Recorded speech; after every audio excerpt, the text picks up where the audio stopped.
When a mysterious woman is arrested at a rural shooting range for refusing to identify herself, no one expects her to be a decorated Navy operative working under deep cover. As secrets unravel and hidden networks emerge, even her captors begin to question everything they thought they knew. But how do you recognize a hero trained to disappear? Before we continue, have you subscribed yet? Hit that button for more amazing stories, and tell us in the comments where you're watching from. She didn't resist when they handcuffed her at the shooting range. No badge, no explanation needed. Just a quiet woman hitting impossible targets who refused to identify herself.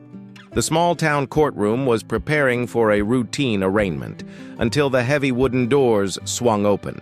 A Navy admiral in full-dress uniform walked silently down the center aisle. Military veterans stood at attention. The judge's face drained of color as she read the sealed documents. And suddenly, everything changed.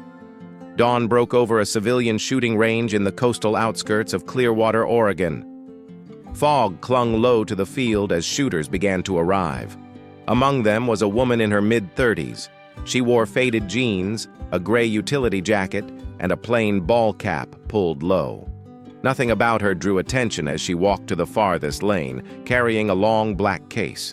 Roger Burns, the range master and former state trooper, sipped his coffee from the booth window, watching. 2 decades in law enforcement had made him good at reading people. Most patrons he could identify on sight: hunters, weekend warriors, cops brushing up skills, military types. But her? She didn't quite fit. She set up with practiced precision, no wasted motion. Within minutes, she had assembled a bolt-action rifle and was firing controlled, center-mass shots with mechanical calm. Then she moved to long-range targets, 700, 800, 1,000 yards. No adjustments, no hesitation. Roger noticed her breathing pattern. 4-count inhale, controlled exhale. Her fingers moved with surgical certainty.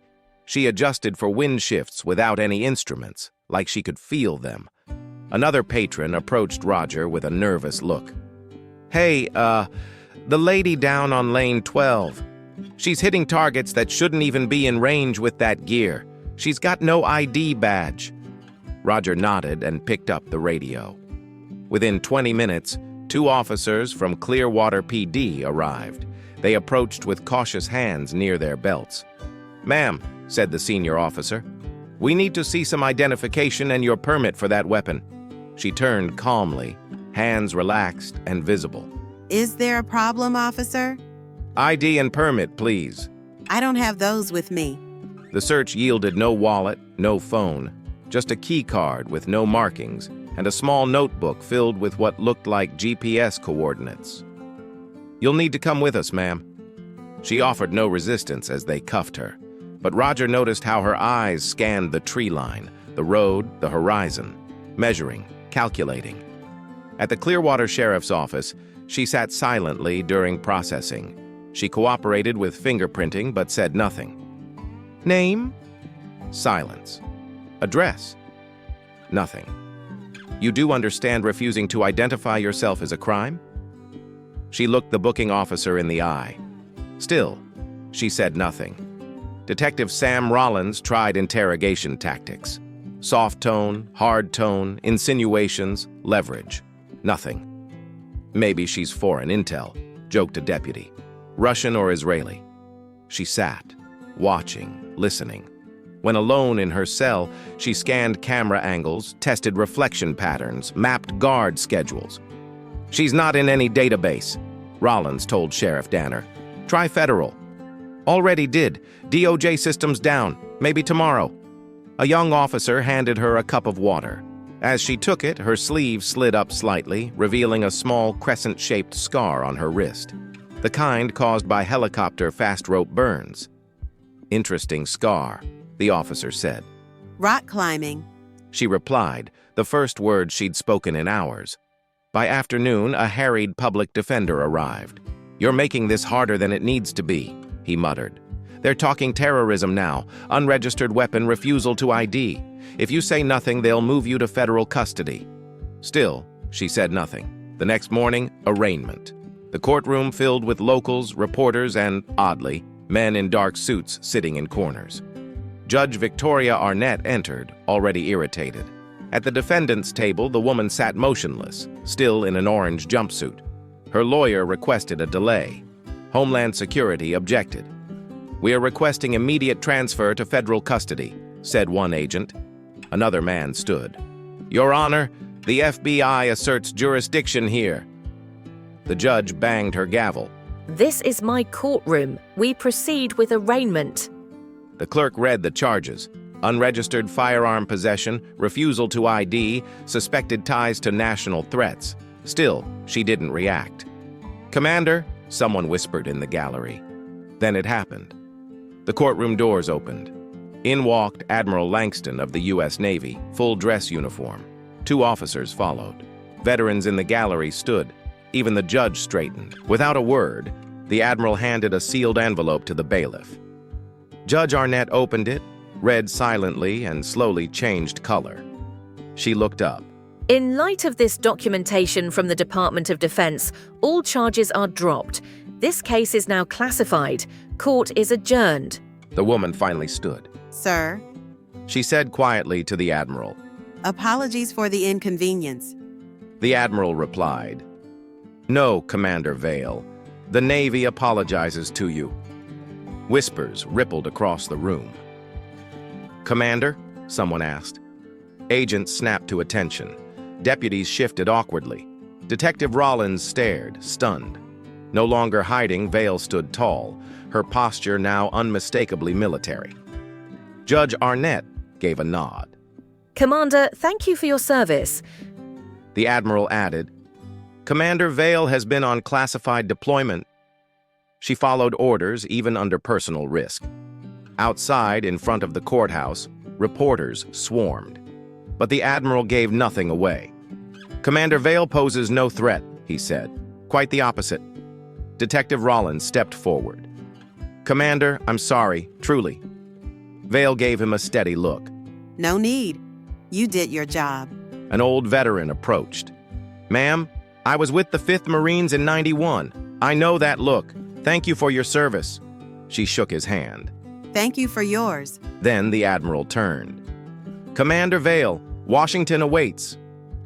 Back at the range days later, Roger Burns saw a familiar vehicle roll up before dawn. Commander Vale stepped out, now wearing casual civilian gear with a subtle military neatness that was unmistakable. I'm here for my gear. She said. Roger handed her a secured case. "Sheriff had it delivered yesterday.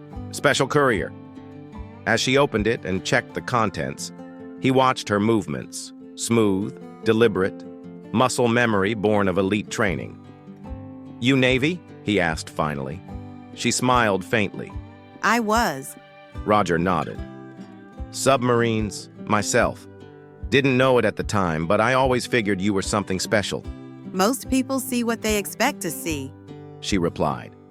Then she unpacked the rifle, assembled it swiftly, and walked to the farthest lane. Without a scope, she fired one shot into the fading light. A bullseye. Roger muttered, "Yep, that checks out." As she packed up, he added, "You could have stopped the cops. You didn't." Would have broken cover. I had orders. The op wasn't over yet. He gave her a look. "I called a buddy at the Pentagon after you got taken. Thought you might be worth a heads up," Thank you. she said. You were right. Weeks passed. Detective Sam Rollins got a call. It was Admiral Langston. "Detective, I'd like to invite you to a private commendation ceremony tomorrow. Commander Vale thought it appropriate you attend." Rollins blinked. "I arrested her. And she believes you showed the kind of judgment we respect." Rollins arrived at Naval Station Coronado. The event was quiet. No press, no speeches, just respect. Commander Vale stood in dress uniform, bearing ribbons and honors that few civilians would ever understand. "During Operation Northern Veil," the Admiral said, "Commander Vale eliminated threats that could have endangered thousands." She maintained her cover under extreme circumstances, even allowing herself to be detained by local authorities. Rollins sat stunned. He remembered her quiet defiance, now recontextualized as immense discipline. After the ceremony, she approached him. Detective. Commander, he said. I didn't know. You weren't meant to, and you were doing your job. He smiled. That's what you said before. Still, thank you, You're thorough. she said. We need more of that. Months passed. Rollins transferred to a federal task force. His first case involved tracking covert threats along the Pacific coast. Then one morning he got a message. Report to Site Echo. Range 290600. He arrived at a familiar place. Roger Burns greeted him. She's inside. Vale was reviewing sat maps surrounded by agents. Agent Rollins. She said with a nod. He raised an eyebrow. We working together now? She handed him a file. Operation Latchkey, domestic cell, high training, foreign support. You know how to walk the line between civilian and military ops. That's rare. For the next 72 hours, the shooting range transformed into a command center. Surveillance vans, comms gear, tactical units that looked like everyday folks. Frank watched in quiet awe. One night, a breakthrough. Thermal imaging showed weapons and men moving in a warehouse off Route 4. This needs to shift to law enforcement control. Vale said. Rollins called in a tactical unit under cover of a drug raid. The takedown was flawless. No one outside would ever know the truth. The next morning, the range was clean. No trace of a mission. Vale approached Roger one last time. You're good at reading people. She said, handing him a card. No name, just a number. If you see someone like me again, call it. 6 months later, Roger spotted a new shooter. Smooth, quiet, too precise. He watched, then called the number. The next day, a man in civilian clothes visited the range. She's one of ours, he said. You spotted her in under an hour. Commander Vale was right about you. Roger smiled. He wasn't just a range officer anymore. He was a sentinel. And some of them, they're always around. You just don't see them.